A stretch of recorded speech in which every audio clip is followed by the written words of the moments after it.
Fala galera, eu sou o Diego Ribas, editor da GFight, para mais um episódio do Direto de Vegas. Exatamente, o Direto de Vegas é o nosso podcast.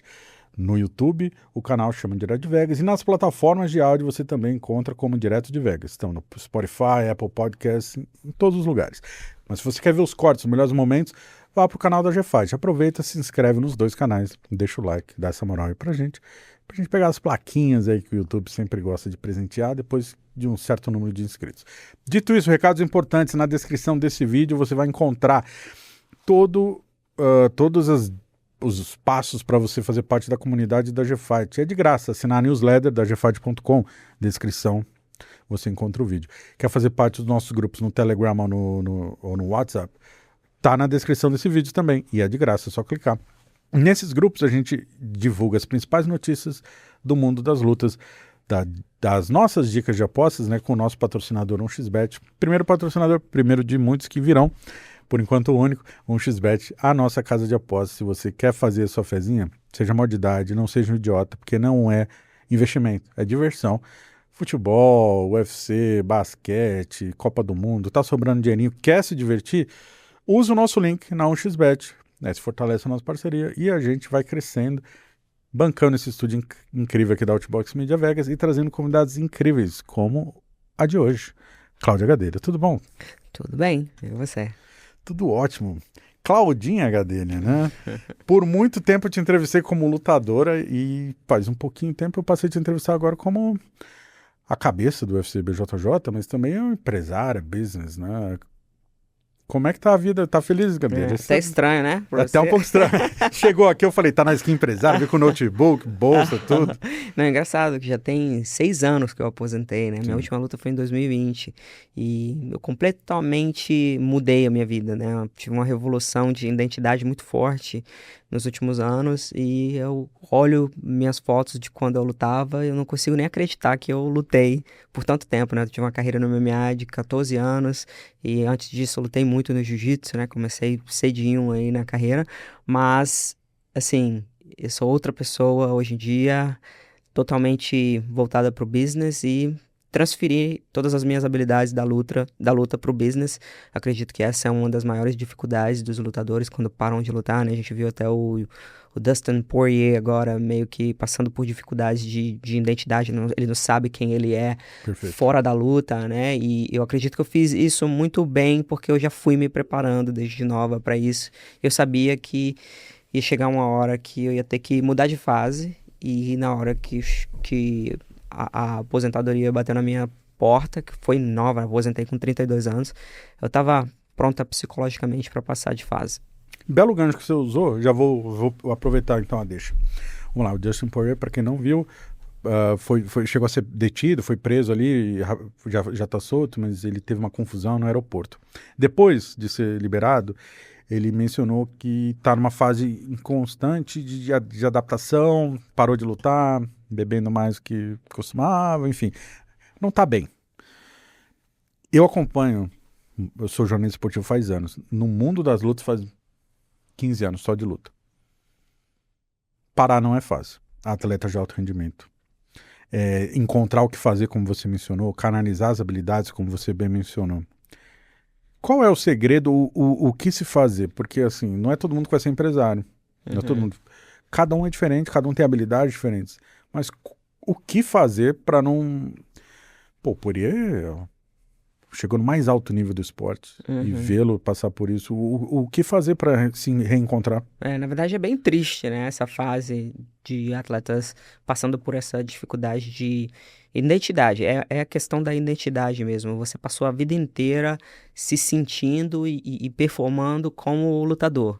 E aí acorda no dia seguinte, você não é mais o lutador. Mas aí, se você não é o lutador, quem você é? Né? E por isso que é importante você praticar bem a sua identidade enquanto você está vivendo a sua carreira, né? Porque enquanto você está ali lutando, você é o lutador, mas o lutador não é tudo que você é. É um pouquinho do que você é, porque é o que você faz, né? Eu me vejo assim, né? Eu era lutadora, mas eu era filha, eu era amiga, eu era a menina que estava ali novinha, cursando direito, buscando outras coisas além da luta. Eu estava desenvolvendo essas habilidades fora da luta.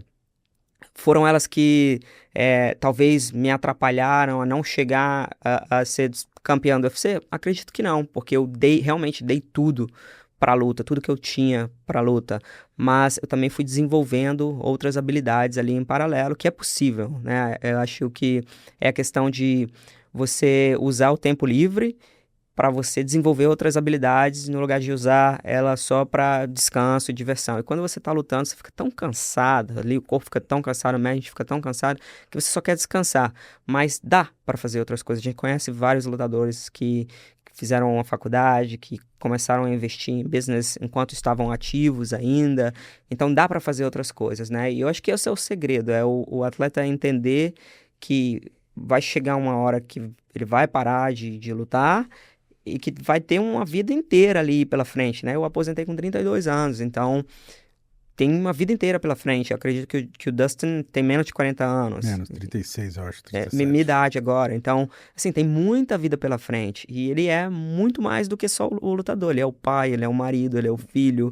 Ele tem empresas, né? Ele tem o hot sauce lá dele. Ele tem várias outras coisas ali. O que eu acredito que atrapalha muito as pessoas é porque, imagina, o cara ele viveu os momentos mais altos da vida dele, os momentos de mais êxtase da vida dele por muito tempo, que nada que ele vai fazer hoje em dia vai comparar com os momentos de felicidade que ele viveu na luta. Dopamina mesmo, né? Dopamina total. É a mesma coisa nos momentos de baixa, né? Os momentos que ele perdeu, os momentos que ele se machucou, os momentos que teve cirurgias ali. Aqueles momentos são os momentos de mais baixa que dificilmente ele vai passar de novo na vida.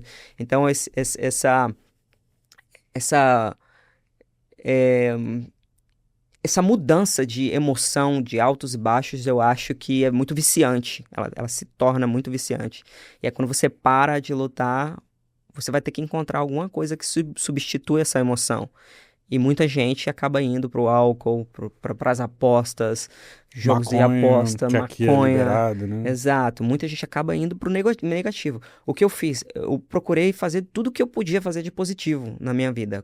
Como que eu consigo ajudar o UFC a crescer o jiu-jitsu? Como é que eu consigo ajudar outros atletas a não passarem por dificuldades difíceis, né? Eu fui no positivo, né? Mas é muito fácil também ir no negativo. E não tô dizendo que eu sou diferente de outras pessoas, mas eu só canalizei a minha energia para as coisas positivas, porque as negativas elas estavam ali e elas apareceram o tempo todo. Mas eu tinha pessoas ao meu redor, como o Dana White, as pessoas que eu construí relacionamentos ali dentro do UFC, que me mostraram outros caminhos, e eu fui neles. Tem um outro ponto. Por vezes eles caminham juntos. A gente tá falando do atleta encontrar uma outra coisa a fazer, mas também tem a questão, mesmo que ele saiba o que fazer, gerenciar financeiramente. Eu acho que no MMA, que agora que faz alguns anos que entra muito dinheiro, a gente vai passar a ver atletas, infelizmente, passando por isso. Mas é muito comum na NFL, NBA, por exemplo. Se aposenta com 30, 35, chega com 40, estão quebrados. Isso acontece muito no futebol também, em diversos casos. Você não pegou... Quer dizer, você pegou. Mas eu parto do princípio que hoje, com a evolução, hoje se paga mais do que pagava na tua época. Com certeza. Mas você recebeu bolsas boas. Sim, relativamente. Mas você soube investir, né? Exato. Não vamos entrar em valores, mas eu vejo o carro que você dirige, esse tipo de coisa, está empregada no UFC BJJ, já vamos falar sobre isso. Então tem dois pontos que caminham juntos, que é o que fazer, questão da dopamina. Pô, por ele eu tô 3 vezes com o Conor. Uhum. TV, ginásio lotado, não sei o que, viagens. E tem o lance de saber juntar dinheiro. Uhum. A gente já fez uma resenha uma vez, você me falou que pensa em ajudar atletas assim, mas essa parte do juntar dinheiro, você já viu atletas se quebrando, terminar a carreira sem dinheiro? Já é uma realidade? Isso já acontece?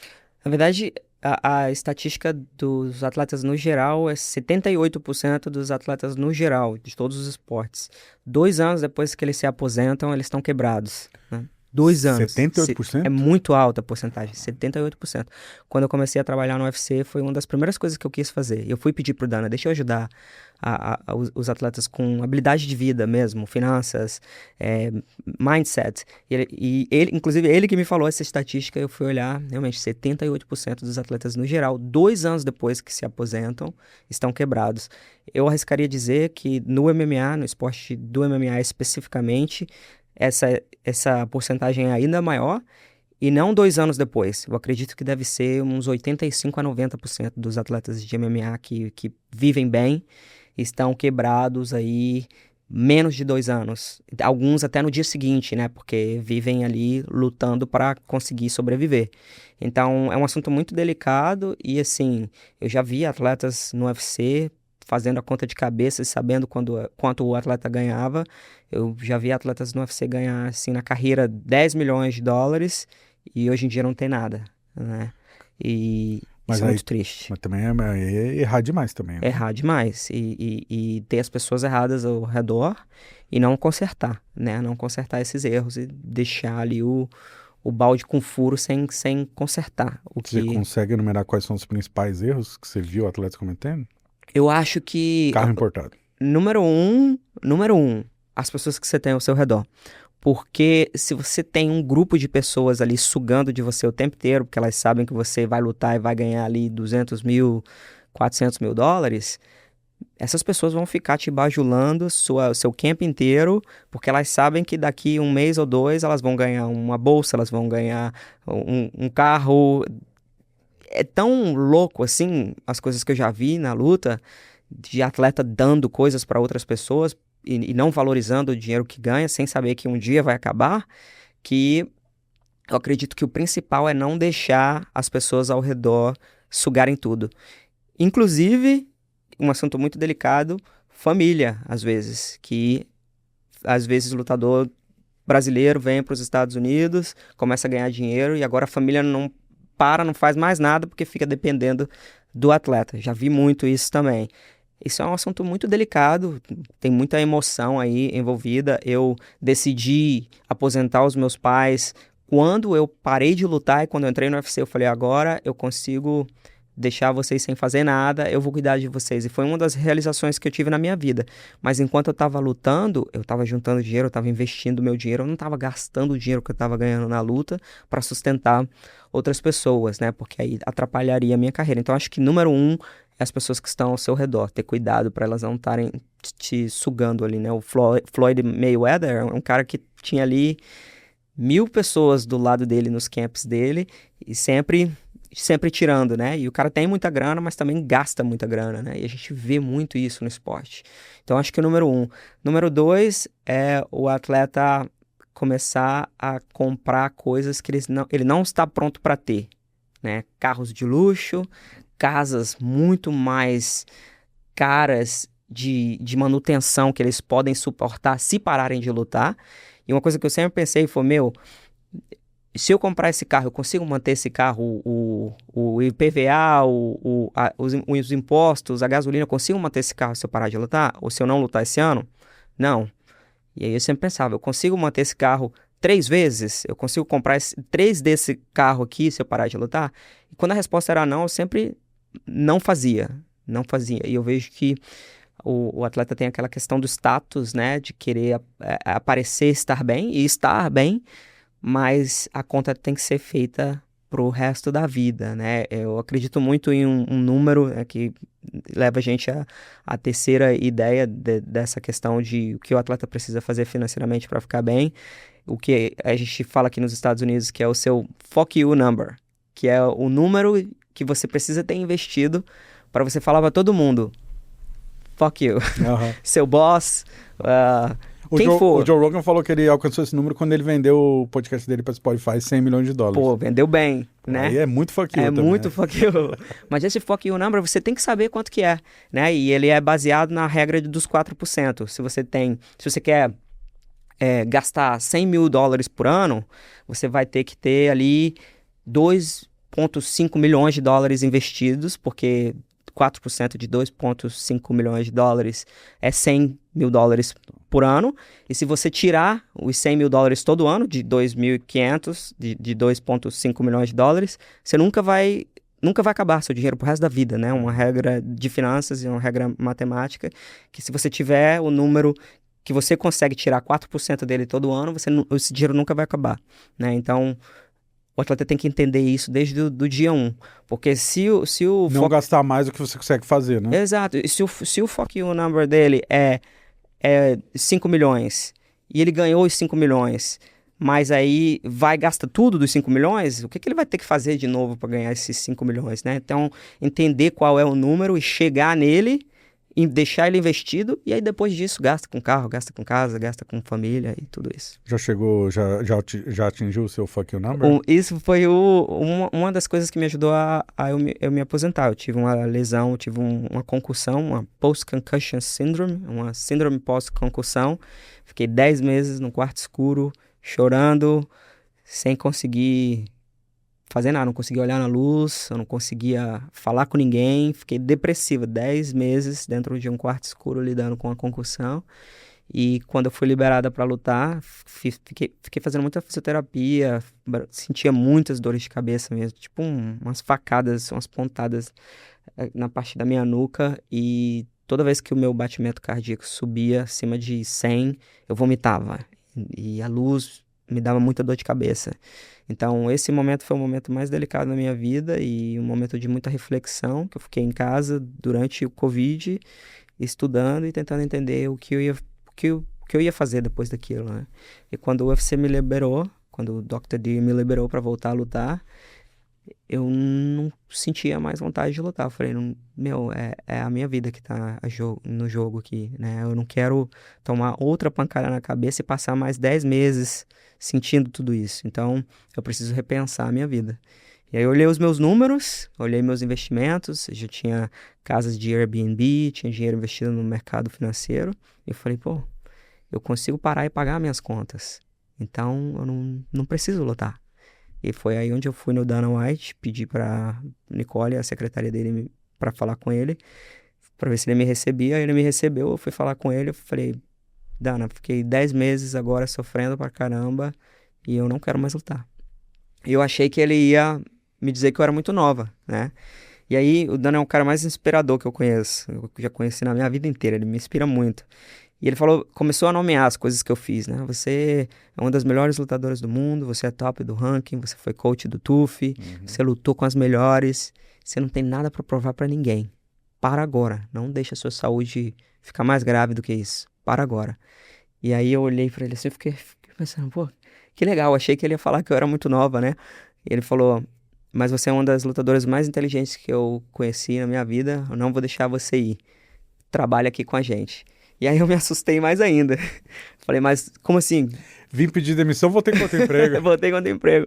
E aí eu já tava planejando outras coisas, né? Mas ele falou, fica aqui com a gente, tem pessoas incríveis aqui no UFC, você vai aprender muito. E aí eu falei, mas o que eu vou fazer? Ele falou, faz whatever the fuck you want. E aí eu falei, ok, tá, beleza. E aí topei a missão de trabalhar no UFC. Antes disso, minha vida inteira foi esporte, desde os 14 anos de idade, esporte. Eu trabalhei fazendo estágio na faculdade, mas era esporte e faculdade. E nunca tive um trabalho igual o trabalho no UFC. Você terminou a faculdade? Terminei. Direito? Direito. Você é uma advogada, então? É, sou formado em Direito. Mas desde os 14 anos, você pendura as luvas com 32. 10 meses, eu sei.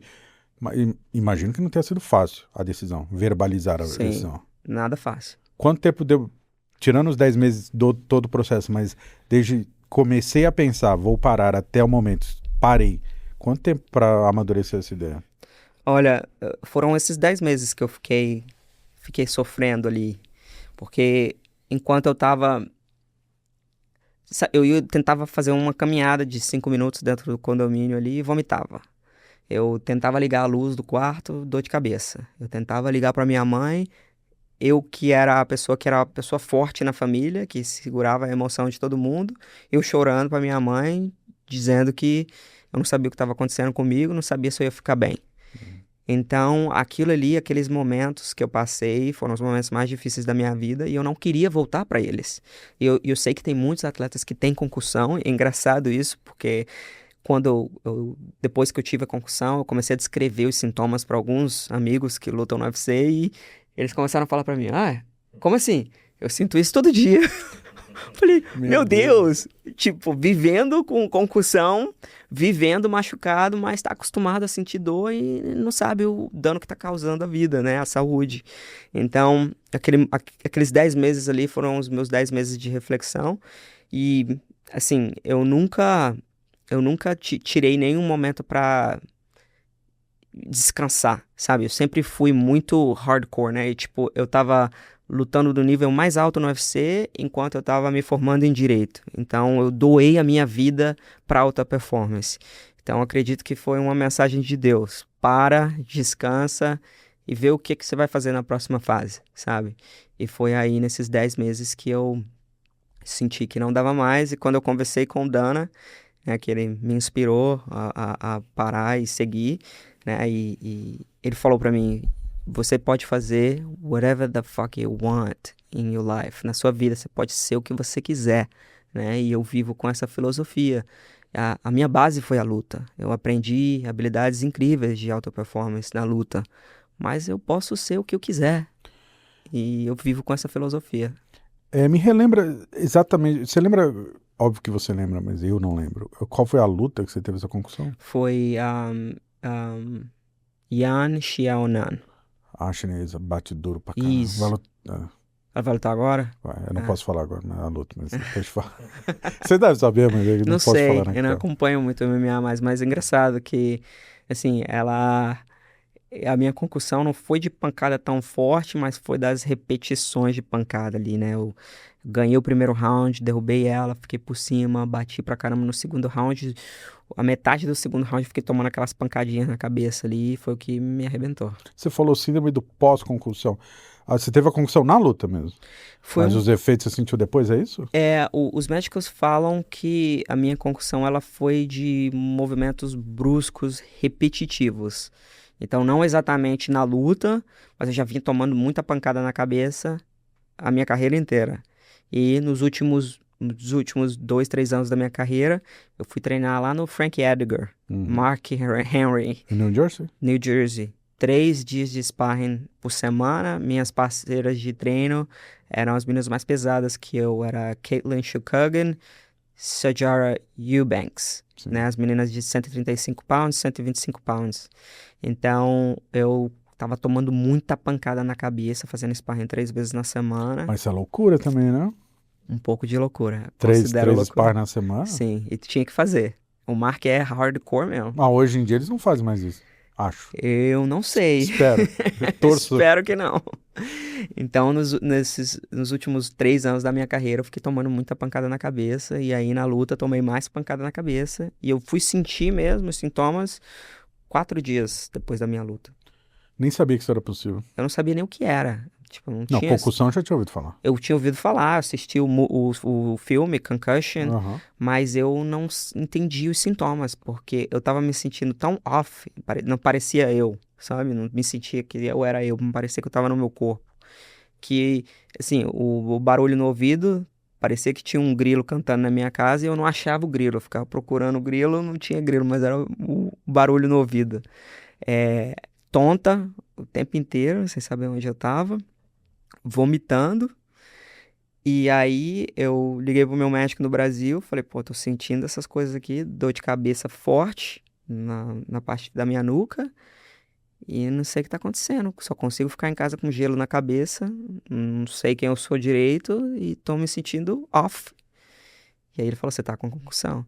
Eu falei, não é possível que uma concussão... Tá, ok, eu vou me sentir off, mas essa dor toda, não é possível.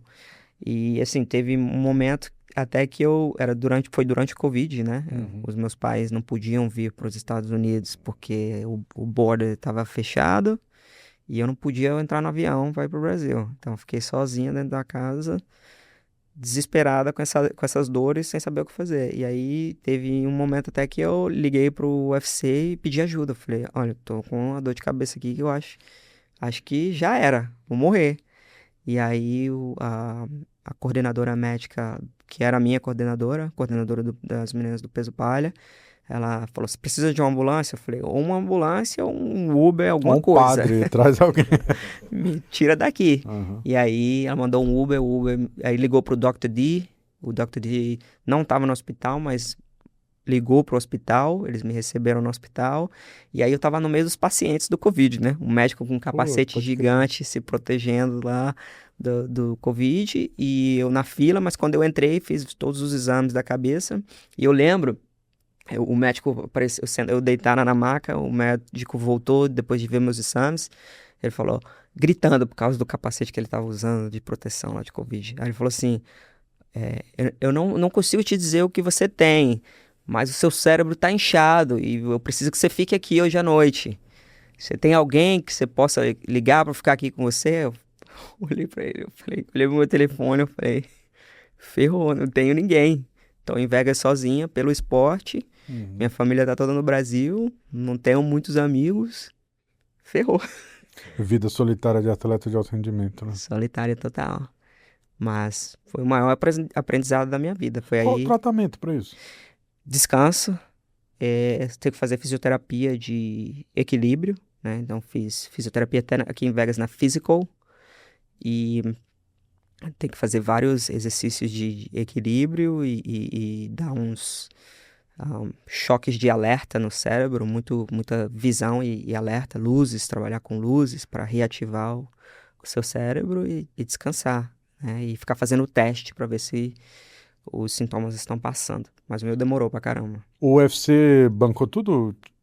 Deu Bancou todo o tudo. apoio técnico e financeiro para isso? Bancou, eles bancaram tudo. E eles me mandaram para a melhor clínica aqui de Vegas e me deram uma atenção, assim, bem especial. Ainda bem, que senão ia acabar o meu fuck you number todo. Ia ser o fuck you brain. Mas, ó, vamos lá. É porque assim, depois de pro pessoal que tá vendo esse vídeo, depois de toda a luta, antes do atleta dar a entrevista, ele passa pelos médicos. Primeira coisa que tem que fazer, passa pelo médico. E o médico dá umas 14 dias de suspensão, ou 180 dias, ou enfim, tem os exames depois a serem feitos, dependendo do machucado que tiver e tal. Tem muito lutador que não respeita. Sim, Tem que ficar 30 dias, o cara ficar 14. Depois dessa concussão que você teve, você nunca mais fez sparring na sua vida? nunca mais. Nunca mais tomou um golpe? Nunca mais tomei um golpe. E eu fui treinar jiu-jitsu, só que eu, tipo assim, jiu-jitsu você tem os pontos de apoio, né? As mãos, os pés. E aí, quando não tem mão e pé, vai a cabeça. É o máximo. É o máximo. E eu usava a cabeça, o lutador usa a cabeça o tempo inteiro pra não ser raspado, pra não cair por baixo, né? E aí eu fui treinar jiu-jitsu e no primeiro treino eu botei minha cabeça ali e fiquei tonta. Caralho. E aí eu falei, não quero brincar com isso.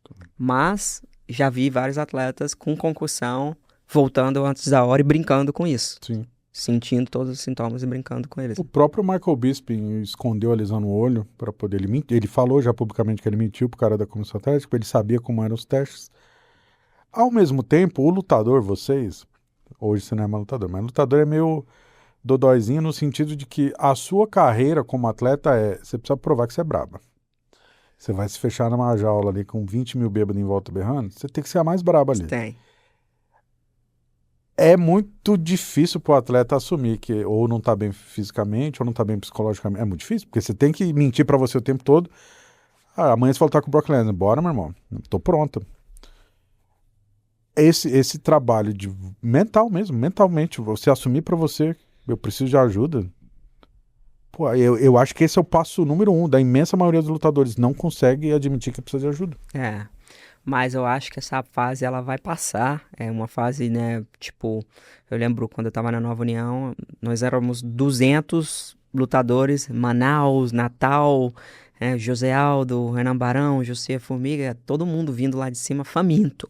Então não importava, eu não tinha parceira de treino mulher, mas o Formiga me batia, o Barão me batia, todo mundo, o Aldo me batia, todo mundo me batia, e foi assim que eu fiquei dura. Você era a única menina naquela época? Naquela época era. Tinha a Michele Tavares, que é uma menina do jiu-jitsu, que acabou lutando no MMA também, mas ela ficou no jiu-jitsu, né? Então, eu era a única menina ali no meio dos caras. Então, assim, tinha que ser braba. Eu não sabia o que era fisioterapia, eu não sabia o que era recuperação. Era só dar o máximo ali para chegar em algum lugar, né? Era a oportunidade que ia mudar a minha vida. Mas chega uma hora que você tem que. Você não pode negligenciar a sua saúde, as suas finanças e entender que você é um ser humano. Tudo bem, tem que ser bravo. Mas o lutador, ele é um ser humano racional, né? E ele saber identificar isso e usar o intelecto para saber separar a brabeza do, da não brabeza, né? Porque eu acredito que eu não era uma pessoa braba de natureza, eu era até boazinha. Eu já tive lutas antes do UFC que eu batia nas meninas, eu via as meninas tipo meio que tonta assim, eu ficava com pena de nocautear e eu derrubava, né? E no UFC já aconteceu a mesma coisa, eu ficava com pena de nocautear. Eu acredito que o lutador finalizador mesmo, brabo mesmo, ele tem que ter aquele sangue no olho de matar, tem que ser matador, né? E isso é uma coisa que você pratica. Né? Você nasce com instinto, mas você também pratica. Eu acredito que eu pratiquei muito a minha bondade na minha vida que me prejudicou em algumas lutas. E para responder a sua pergunta, sim, você tem que ser brabo, mas é um brabo que você pratica, que você não é só brabo na vida, você também é outras coisas na sua vida, né? E eu acho que esse é o problema de vários lutadores que não sabem separar. Tudo bem, você é sinistro na luta, mas você não pode negligenciar a sua bondade com o ser humano, o seu dinheiro, a sua relação com a sua esposa, seu esposo, seu namorado, namorada, ou família. Você não pode negligenciar isso, sabe? Eu acredito que o lutador que fica ali naquele instinto de matador o tempo inteiro é muito lutador do passado que não trabalhava o intelecto e espero que um dia isso mude de vez, mas eu acredito que vem mudando muito mais. Eu também acho que já vem mudando, mas ainda há resquícios Sim. desse. Você mencionou o lance da Nova União, né? Eu já recebi muita gente da Nova União aqui, o próprio Dedé, Matheus Camilo, Rony Marques, enfim, o Nakashi, vários. Você chegou a dividir aqueles quartos, muita gente num lugar pequeno, naquelas comunidades lá? Eu fiquei. Tinha a galera ali do um apartamento do Dedé, que o Dedé saiu do apartamento dele e alugou a casa dele, o apartamento dele para os atletas, que era chamado BBB. Uhum. Era ali do lado da academia, mas eu não tinha dinheiro para pagar o BBB. Então eu morava na favela da Pereira, lá em Laranjeiras. Foi o primeiro lugar que eu morei no Rio. Cheguei lá na Nova União. Eu saí de Natal vendendo sanduíche na praia, vendendo roupa de patrocinador que me dava, juntei dinheiro para ir para o Rio de Janeiro. Só que quando eu cheguei no Rio, não tinha para onde ir, não tinha grana, era kimono na mochila e a vontade de vencer. E eu fiquei o dia inteiro, cheguei 8 horas da manhã, fiquei o dia inteiro sentado na porta da academia do Dedé esperando ele passar, que ele morava na esquina e ele sempre ia andando para academia. E me disseram exatamente isso. Ele vai passar mais ou menos 1 hora da tarde pra ir pra academia. E aí, quando o Dedé passou, abordei ele e pedi pra treinar na academia, né? Eu lembro que ele até olhou pra mim e falou: Você tá maluca? Porque a menina é de 18 anos. Não existia MMA feminino. É verdade, Dizendo que né? queria ser lutadora, ele achou que eu era maluca. Mas eu falei: eu quero muito. Me deixa treinar. E ele me deixou treinar lá na Nova União. Então, Mas, desculpa interromper, mas você vem da Kimura, lá do Jair Lourenço, não era? isso. Ele já tinha parceria com o Dedé, né? Já. O Jair, ele é aluno do Dedé. Sim. Então, o Barão, o Formiga, acho que o Rony Marques, todo mundo veio de lá, não é? Isso, Mas exato. quando você chega lá no Dedé, ele não tinha nem avisado que você ia? Ele avisou que, tipo, ele avisou que eu ia, mas não a qualquer, tipo, o Dedé não sabia o momento ou quem eu era, ele não sabia de nada, tipo assim, como assim? A menina veio mesmo, do nada, sabe? O Jair me incentivou aí e eu fui até no barraquinho que eu morava lá. Eu lembro que o Curupira, que é um dos faixas pretas do Dedé, ele me alugou um barraquinho lá na favela, R$ 150 de aluguel, não tinha cama. Ele tinha um projeto na favela que tinha acabado e ele me deu 3 placas de tatame, me deu uns lençóis lá. Eu botei no chão, mas eu tinha lá as 3 placas de tatame, um frigobar enferrujado, um fogãozinho de 2 bocas, um banheiro, e o Barão e o Formiga ficavam lá quando eles vinham também pro pro Rio. Aí você dividia quarto com eles. Dividia quarto, eles subiam um morro lá, alto pra caramba pra chegar lá. E a gente, então, pra responder sua pergunta, eu dividia quarto com o Barão e o Formiga lá em cima do morro. O Renan Barão se tornou campeão do UFC, você disputou o cinturão, José Formiga estabilizado na Flórida, mora na Flórida, se eu não me engano. Uhum. Ah, quarto vitorioso esse aí, né? Foi. Bem vitorioso. Quanto tempo você morou nesse quartinho?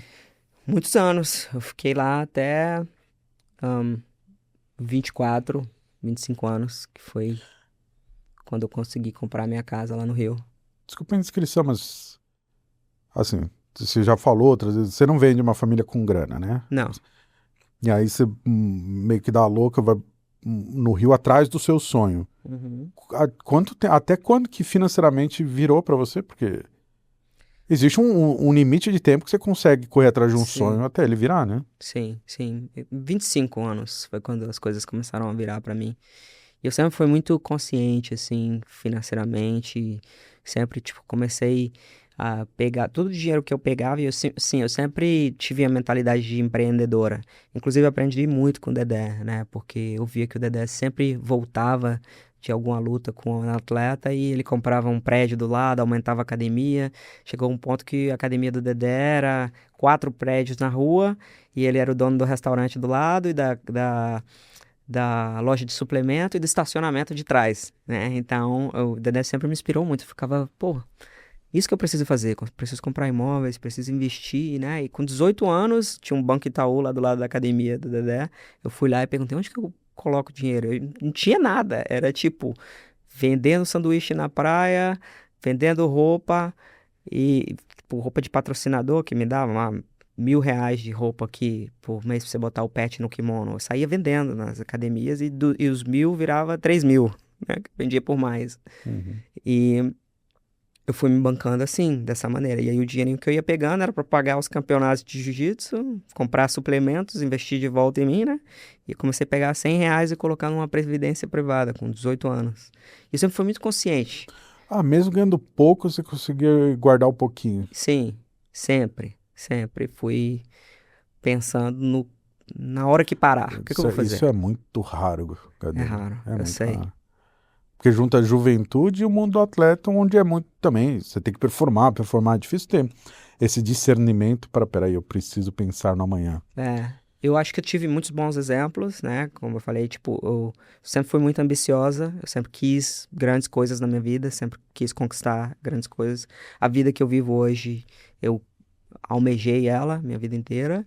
E eu vi o Dedé, eu fiz uma faculdade de Direito, então eu me comunicava com pessoas que tinham um padrão social diferente do meu. E eu fui tendo muitas experiências diferentes da minha. Isso foi me conscientizando.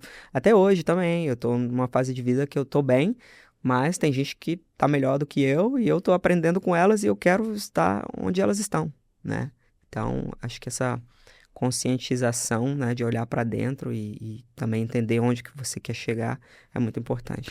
Tem 3 lutadores, óbvio que tem mais, assim, mas quando eu paro para pensar nesse tema de atletas que conseguiram meio que entender o jogo, de relacionamento com a empresa, com patrocinadores e com o pós-luta, era você, o Durinho e o Borralho, que ainda está em atividade. O Borralho, eu vejo muito isso. Faz sentido isso? Você consegue ver isso também? Sim, consigo. Não, quando você começou a falar, eu comecei a pensar, borralho, durinho, é isso, é entender que a luta, a carreira ali na luta, ela é uma oportunidade para você crescer a sua marca o máximo que você puder, construir bons relacionamentos. Eu construí ótimos relacionamentos dentro do UFC quando eu estava lutando ainda. E ganhar dinheiro, saber juntar o dinheiro, não só gastar, né? Eu acho que tem aquela ideia errada ainda do lutador de achar que, meu, vou assinar com o UFC, eu só preciso lutar e eu vou ficar rico. Ah, vou ficar rico, é só isso que eu preciso fazer. Não, é muito diferente de só lutar e ficar rico. Tem várias outras coisas, né? Como você falou, um jogo. Você tem que entender a empresa, tem que entender os relacionamentos, tem que entender tudo. Eu lembro quando o Dan White me explicou que o UFC é uma plataforma, velho. Você quer usar essa plataforma para potencializar, como você mencionou, a sua própria marca e a partir daí fazer negócio e tal, tal. Uhum. Que é o mais difícil e mais difícil de entender como É. fazer, né? Dito isso, Gadelha, o UFC é uma plataforma. O UFC, e aí eu te trouxe aqui, eu queria contar dessa história. Ou outro dia você volta e a gente fala mais sobre isso, mas eu queria muito falar do UFC BJJ, do momento Aham. que o UFC BJJ está hoje em dia. Para quem tá vendo esse vídeo e tá em Marte e não sabe, você é a cabeça do UFC BJJ. Ele já nasce com um diferencial que tem o nome UFC, tem a plataforma, o UFC Fight Pass, e tem o UFC Apex. Já Uhum. nasce e com um budgetzinho maneiro também, né? Do É. grupo TKO. Ahn, Hoje, o UFC BJJ ele já está consolidado como um dos maiores eventos de BJJ do mundo? Já consegue fazer frente com os demais? Sim, com certeza. E assim, a gente tá completando um ano agora de aniversário essa semana. Mas você está contando o Invitation ou só o Não, BJJ? só o UFC BJJ. Tá. O Fight Pass Invitational, ele existia antes de eu entrar no UFC, né? E eu entrei no UFC para ajudar no time de desenvolvimento de atletas. Só que eu criei um programa lá dentro do UFC para ajudar os funcionários a treinarem jiu-jitsu, boxing, MMA, ficarem mais ativos. E daí eu comecei a dar aula para os executivos do UFC. E foi quando eu comecei a dar aula para o Steven Teti, que é o cara que é o vice-presidente do Fight Pass. E o Steven se apaixonou pelo jiu-jitsu, que acontece com muita gente, né? A abelhinha do jiu-jitsu picou ele. E foi aí onde que ele me pediu ajuda. Falou, pô, vem me ajudar aqui nesse evento. Eu falei, eu te ajudo se você levar o jiu-jitsu a sério, porque como que você quer cuidar de um evento de jiu-jitsu se você não treina? Vamos treinar. Ele começou a treinar, perdeu 40 pounds, se apaixonou pelo esporte. Comecei a levar ele nos campeonatos, apresentar para todo mundo. E aí ele entendeu que o jiu-jitsu era, né? Então foi tipo aquele brain wash que eu fui fazendo nele ali do que era o jiu-jitsu e ele vivendo a experiência, competindo, treinando, conhecendo todo mundo. Foi aí que a gente sentou e nós dois juntos, né? Tipo, eu sou a cabeça ali do UFC BJJ, ele é o cabeça do Fight Pass, mas tudo vem de nós dois. A gente senta, quando a gente senta pra fazer as coisas, é assim, parece uma bomba que vai explodir. Dá muito certo o que a gente faz junto. A gente se dá muito bem e a cabeça dele de 13 anos da organização e a minha de 14 anos de experiência na luta e também entendendo business, tipo, de uma forma a gente se uniu ali e é explosivo o que a gente faz junto. Então, a gente sentou e começou a desenhar o projeto do UFC BJJ, né? Porque até então era um evento que acontecia às vezes de grappling ali dentro do UFC, que vinha lutador de MMA, vinha lutadores de outras modalidades e era um evento de jiu-jitsu que não tinha campeões, não tinha divisões, não tinha cinturões, né? E aí, quando a gente sentou e montou o projeto inteiro, a gente foi no Dana White. Dana, olha isso aqui, olha o potencial que isso tem. A gente pegou os números dos praticantes de jiu-jitsu no mundo inteiro, as pessoas que se envolvem com jiu-jitsu, que não se envolvem com MMA, a gente mostrou pro Dana e ele colocou ali a pimentinha dele, que ajudou muito a gente também. O cara é muito sinistro de branding e foi aí onde surgiu o UFC BJJ. Ele falou, vai lá e faz. E muita gente dentro da empresa era contra a nossa o nosso novo projeto ali, porque é mais trabalho para todo mundo, né? Então muita gente já tava ali, Slap, Zuffa Boxing, MMA, eles não queriam fazer mais outra coisa, né? Mas eu acho que o propósito do jiu-jitsu ele é muito grande, né? Porque ele muda a vida das pessoas. Então, uma das coisas que eu tinha na minha cabeça, eu ouvi o Neil do basketball, como que fala em português? Shaquille O'Neal? Shaquille O'Neal. Eu ouvi ele falando que para mudar a sua vida você precisa estar em um business que muda a vida das pessoas. E quando eu olhei pro business do BJJ, eu falei, o meu sonho de ser lutadora de jiu-jitsu, que não era possível, eu precisei lutar MMA. Tem muitas crianças agora querendo ser campeões de jiu-jitsu, mas não vão conseguir ganhar dinheiro, não vão conseguir construir uma carreira. Vai acabar ali em algum momento muito cedo. Ou você se torna campeão de jiu-jitsu, mas tem que abrir uma academia, tem que virar empresário e dar seminário, você tem que virar várias coisas depois que você ganha um campeonato de jiu-jitsu, né?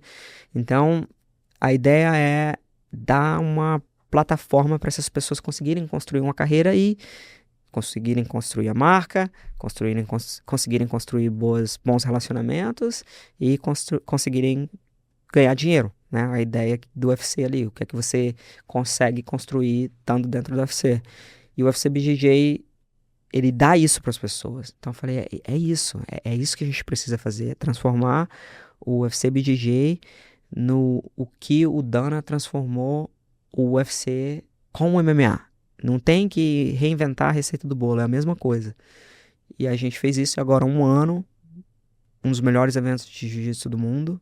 Eu sempre falo para os nossos atletas e falo para todo mundo, o jiu-jitsu dentro do UFC BJJ é o jiu-jitsu mais parecido com uma luta que você vai encontrar na sua vida.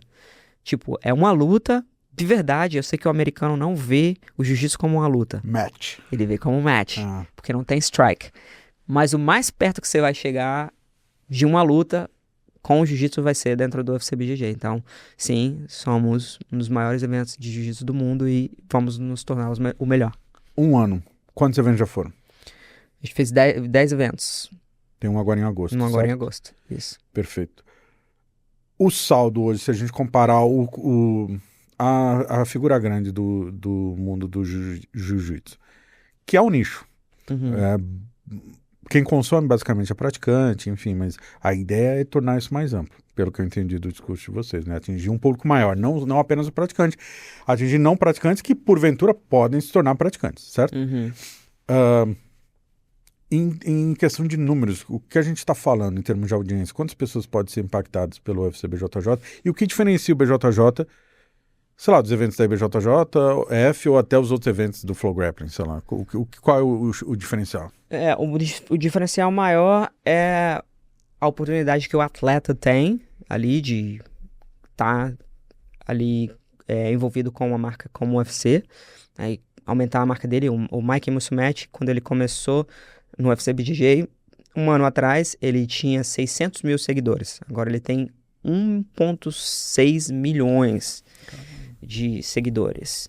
E assim, as visualizações dele passa de 1 milhão quase todas, né? E o relacionamento dele com os atletas do UFC, com a Nina Drama ali, ajuda muito a marca dele a crescer, né? E os atletas que são ativos do UFC BJJ com a marca, né? O objetivo do Mike é crescer a marca dele, ele entendeu isso.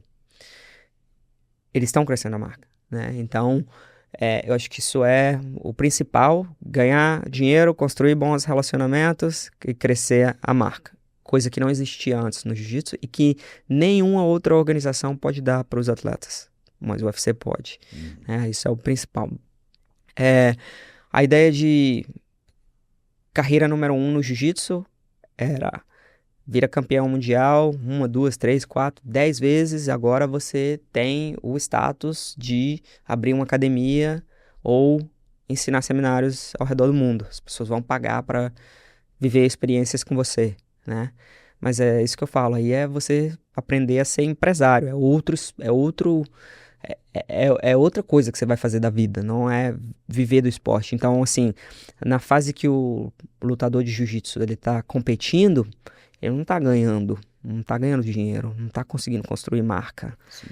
É muito pequeno, né? Então, o UFC dá essa oportunidade pro atleta viver a carreira dentro do jiu-jitsu ganhando dinheiro, né? E temos atletas aí ganhando mais de 6 dígitos aí no ano, né?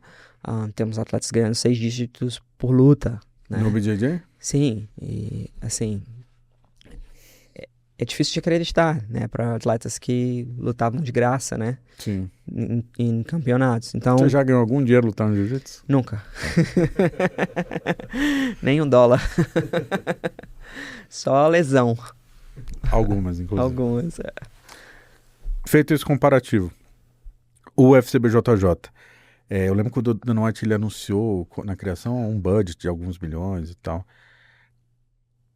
Agora completa um ano. Para o ano que vem, quantos eventos você já tem isso definido? Sim. Quantos eventos? Contratação de atletas? Os atletas contratados, a ideia é que eles sejam exclusivos de vocês? Sim.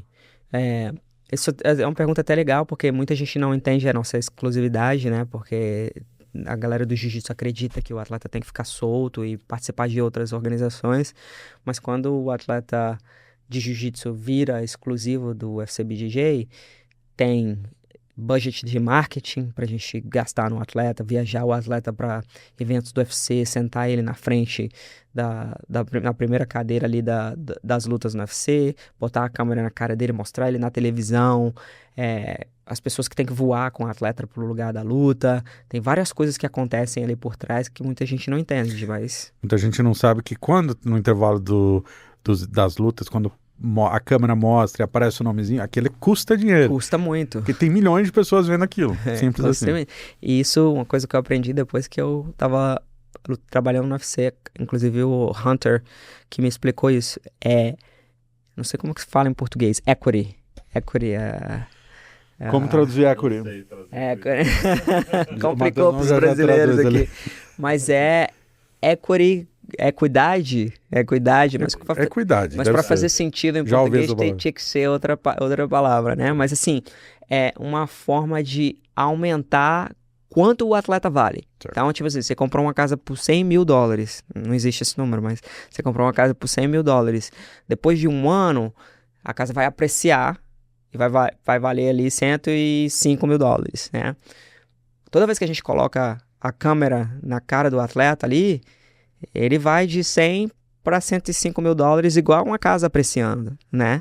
Então, tipo, o que eu tenho de apreciação na minha marca hoje em dia com 1 milhão de seguidores, isso tudo foi o UFC que me deu. Então, é muito poderoso isso que você ganha do UFC.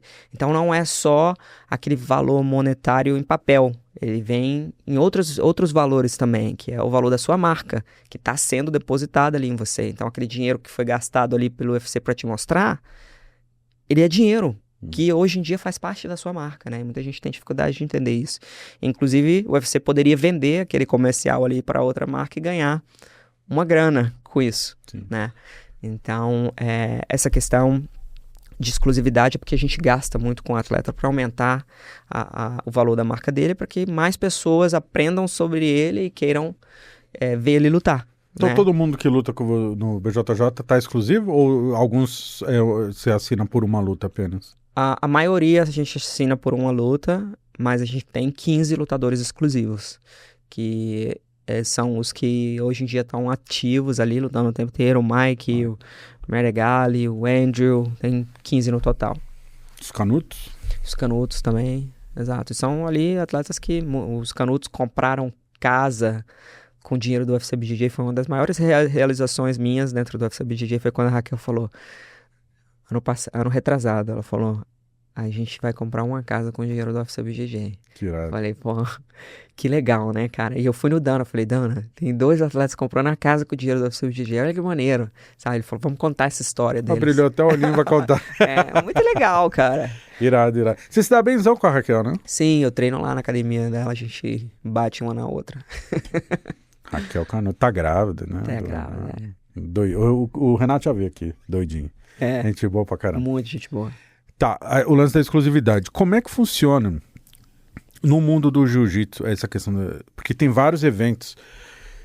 Vamos lá, 10, 15 anos atrás, a galera ia competir para se tornar campeão mundial do IBJJF, de kimono, depois sem kimono, ADCC e tal. Hoje são muitos eventos pulverizados de lutas casadas, a maioria deles tentam, no Brasil tem o BJJ Stars. Uhum. Eles querem fazer lutas casadas e tem a questão da exclusividade. Como é que funciona no livre mercado do jiu-jitsu? Como é que funciona essa negociação? É meio leilão, do tipo, quem paga mais leva? Tem atleta que bate o pé e fala, não quero ser exclusivo, quero... Como é que funciona? No começo, engraçado que o começo tem só 1 ano, né? Mas no começo a gente teve um pouco de dificuldade, porque os atletas não entendiam a visão, o que eles iam... Tipo, uma coisa nova, o que a gente vai receber dessa exclusividade, né? Uhum. Então, foi um trabalho de formiguinha ali que eu tive que fazer com os atletas, ensinando para eles o que eles iam ganhar, estando alinhados ali, envolvidos com a marca do UFC. E hoje em dia, até é engraçado, porque no começo ninguém entendia. E eles falavam, por que exclusivo? Como assim? Eles não entendiam. Mas eu fui atleta exclusivo do UFC e mudou a minha vida. Então, para eu desenhar essa foto pra eles é muito fácil, né? Foi o esporte que mudou a minha vida, o UFC mudou a minha vida, e eu fui explicando pra todos eles, né? E o Steven, o Tete, que é o meu sócio lá dentro do UFC BJJ, ele acabou aprendendo também a como conversar com os atletas, e hoje com 1 ano a gente tem atletas batendo na nossa porta, pô, quero ser exclusivo de vocês. E, tipo assim, geralmente são atletas que competem uma vez com a gente. E são tratados como atletas, eles têm a gente ali cuidando deles por 1 semana, e aí eles entendem como que é ser tratado, como que eles deveriam ter sido tratados a vida inteira, né? E aí eles lutam e ganham dinheiro, voltam para casa e falam assim, eu quero isso. Né? Então a gente tem os melhores do mundo hoje em dia batendo na nossa porta, e a gente tem que ainda filtrar, né? Porque o nosso budget não é o budget do UFC MMA, então tem que tomar cuidado. Ainda. Mas vamos lá, aí quando você vai, tem outros eventos. Existem atletas que você já bateu na porta, não pode porque ele ainda tem contrato vigente com outro evento. Já aconteceu? Já aconteceu. E esses atletas, então você tá na espera ali. Quando acabar o contrato, a gente volta a conversar. Sim. E a gente sabe que questão de mais 1 ano, aí vai estar os melhores do mundo com a gente. Ah, então você já tem esse planejamento de outros para... Sim. Certo. Em termos de eventos, quais são os grandes rivais?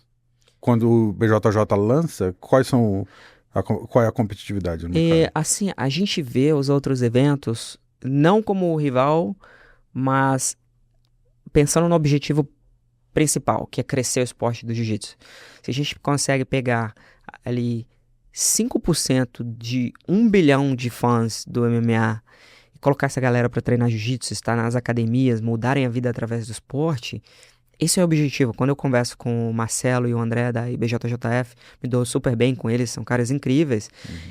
O objetivo deles é crescer o esporte do jiu-jitsu, e eles são muito gratos ao UFC, porque quanto mais o UFC foi crescendo, eles foram crescendo também, porque as pessoas começaram a ver o jiu-jitsu dentro do UFC e foram para as academias e aumentaram as academias, e agora os professores de jiu-jitsu estão ganhando dinheiro, cresceu o business do jiu-jitsu. Então a gente vê ADCC, a gente se dá super bem com o Mo, sim, a gente se dá bem com o Gordon, a gente se dá bem com todas as outras organizações de jiu-jitsu, e o objetivo principal, óbvio que todo business tem o objetivo de estar positivo no dinheiro, né? Mas o nosso objetivo principal é crescer o esporte do jiu-jitsu e aumentar essa densidade de pessoas que treinam jiu-jitsu. Então, quando a gente olha para as outras organizações, a gente não está preocupado no que eles estão fazendo. É a gente conseguir trazer os melhores atletas que conseguem, porque às vezes o melhor atleta para IBJJF ou para o IDCC, ele não vai ser o melhor atleta para o UFC BJJ, porque é uma característica diferente que a gente precisa ali. Certo. Totalmente diferente. Então, quando a gente entende que o atleta ele se alinha com o que a gente quer e a gente traz ele pro UFC BJJ e ele performa e todo mundo começa a ver aquele atleta ali como um campeão e quer ir pra academia por causa dele, aí a gente venceu. Óbvio, tem que estar no positivo, no dinheiro. Mas o objetivo principal do UFC BJJ não é a grana, até porque o UFC não precisa e, inclusive, é mais trabalho pro UFC, né? Então o objetivo é crescer o esporte. Quando você fala IBJJF e a DCC, são modelos diferentes. A DCC cada 2 anos e é no-gi. O IBJJ tem gi, no-gi e tal, não sei o quê. Mas o cara que é campeão do IBJJ, ele é campeão mundial pela IBJJF. Então é um status. E para esses 2 campeonatos, você libera os atletas a competir ou não? Depende. Assim, um atleta como o Landon Elmore, faixa roxa do Gordon Ryan. O cara faixa roxa, muito bom. Ele é nosso atleta exclusivo. A gente queria que ele competisse de luta casada só com a gente, mas a gente libera ele para lutar ADCC, para lutar IBJJF, porque ele precisa de ritmo de competição. Tá novo ainda e a gente quer que ele participe de competições, né? Então, é um atleta que ainda tá em desenvolvimento. Vai lá e compete tudo, né? Mas... Tudo ou só essas 2? Tudo que ele quiser. Ele tá livre. Tipo, ele tem que perguntar pra gente, mas a gente aprova. Não tem problema. Tipo, ele é uma marca em construção, então não atrapalha ninguém. Na verdade, ajuda todo mundo, né? Aí, quando chega nos atletas que podem prejudicar a nossa marca, que são os atletas que a gente está gastando dinheiro para colocar ali na televisão, ele tem acesso exclusivo ao Instituto de Performance do UFC, o atleta que tem todo o carinho que o UFC tá lhe dando, investindo para ele, a gente não pode emprestar ele para outra marca usar ele e crescer com o nosso trabalho. Business, óbvio. Business total. Posso citar alguns nomes de atletas, se você me diz em que cenário tá, se eles estão, se tá no seu espectro de conversar, se já tá assinado, se não tá. Sim. Eu vou começar pelo mais fácil pro mais difícil, tá? Gordon Ryan, como é que tá aí? Vai voltar ou não vai? Acho que não, o Gordon tá em outra fase da vida, acredito que tá muito focado no business e talvez já passou pra ele a luta.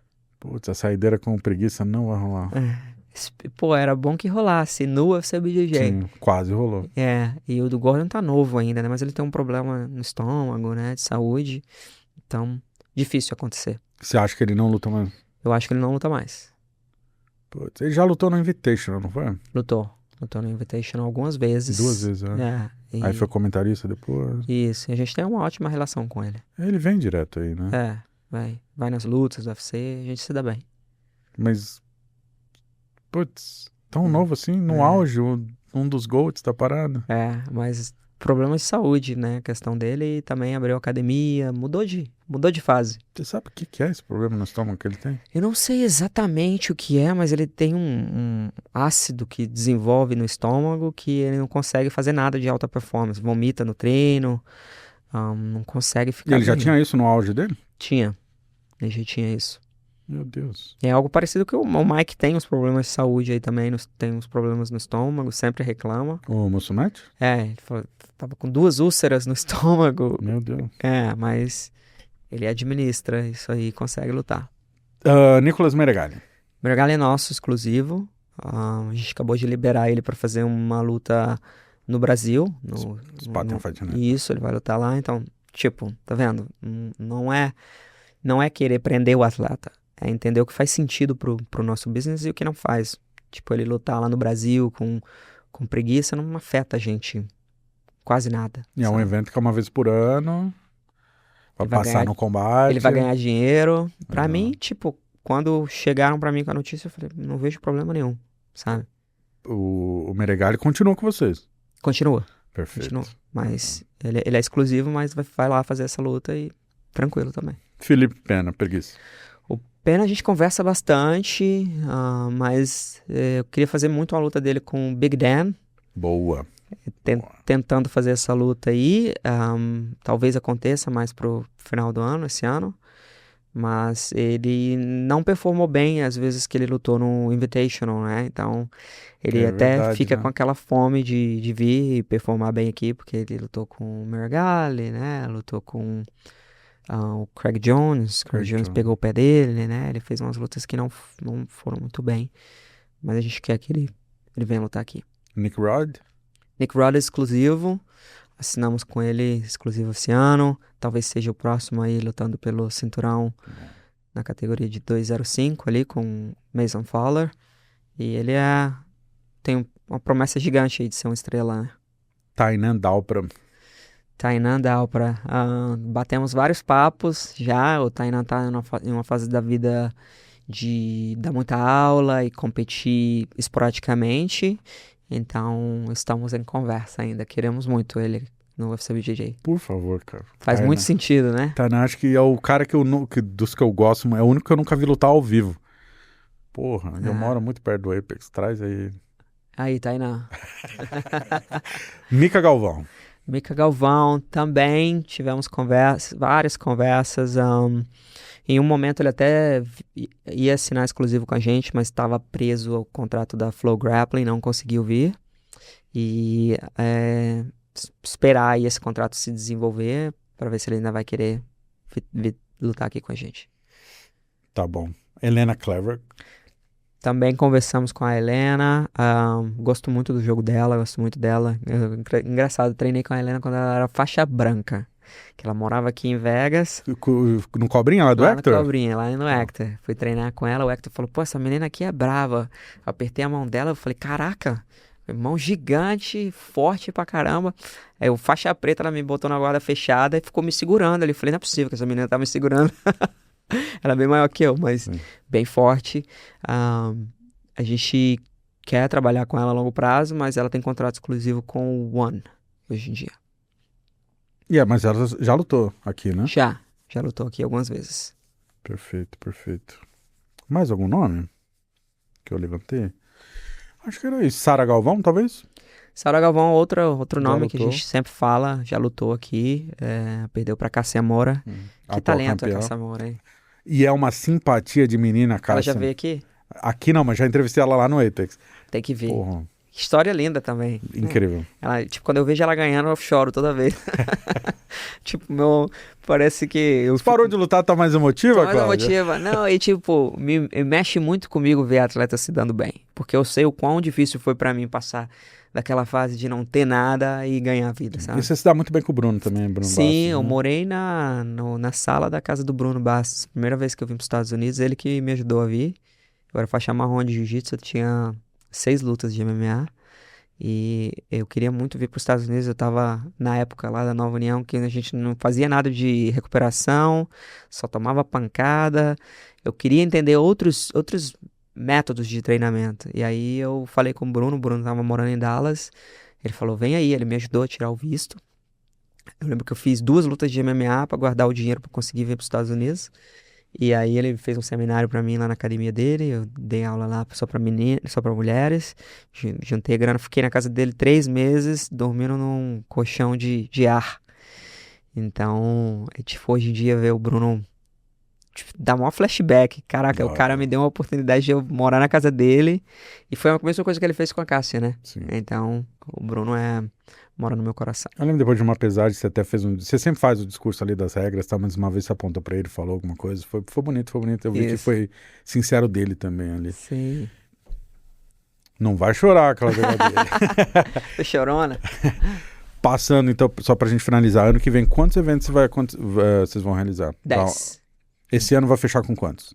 Esse ano a gente prometeu fazer 10, chegamos a fechar 9, estamos tentando aí conseguir fazer o 10º, com um evento já focando na expansão global, saindo do Apex. A gente vai sair do Apex pela primeira vez Eita. esse ano, então estamos trabalhando nisso. Já sabe pra onde vocês vão?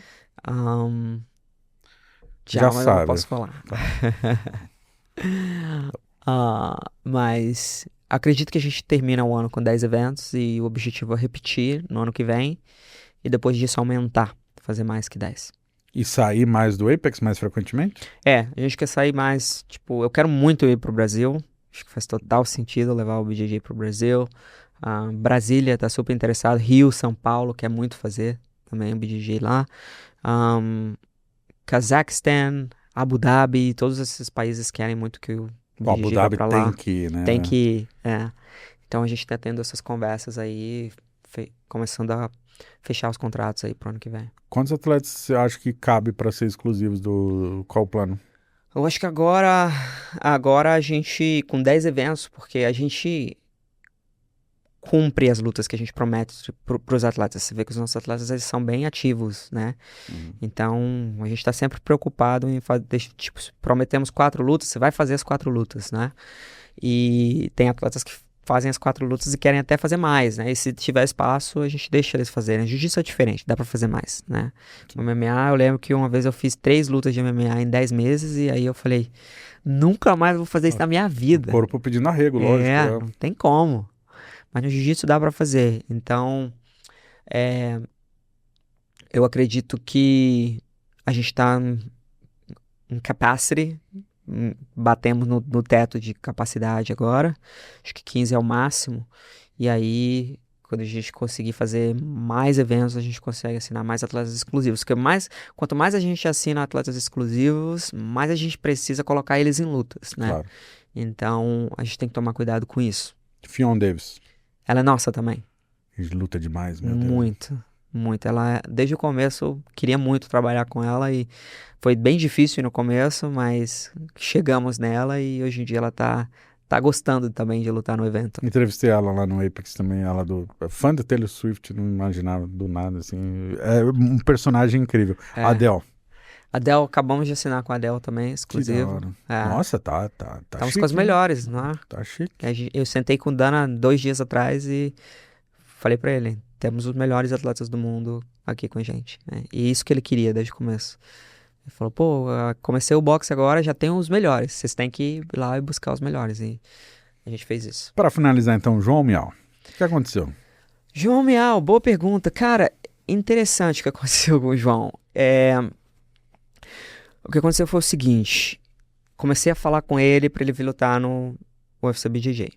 E o Mike começou a me pedir pra trazer ele, porque o Mike queria lutar com ele. Falei, ok, vou trazer ele, porque o Mike já ganhou dele 5 vezes. Falei, pô, Mike, eu vou trazer ele aqui, ele ganha de alguém, depois que ele ganhar dessa pessoa, aí faz sentido colocar vocês de novo, né? Mas você já ganhou do cara 5 vezes, é muito difícil eu vender essa luta. E essa reunião foi até parar no Hunter, e o Hunter concordou, falou, pô, 5 vezes? Não dá pra vender essa luta, mas vamos tentar.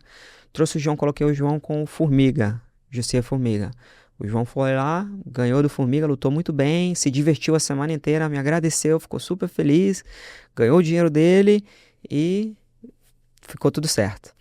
Depois, o Mike veio, começou, Claudinho, eu quero lutar com o João, quero lutar com o João. Eu fui no João e o João falou pra mim um número assim, que nem lutador de MMA no auge ganha, pro jiu-jitsu.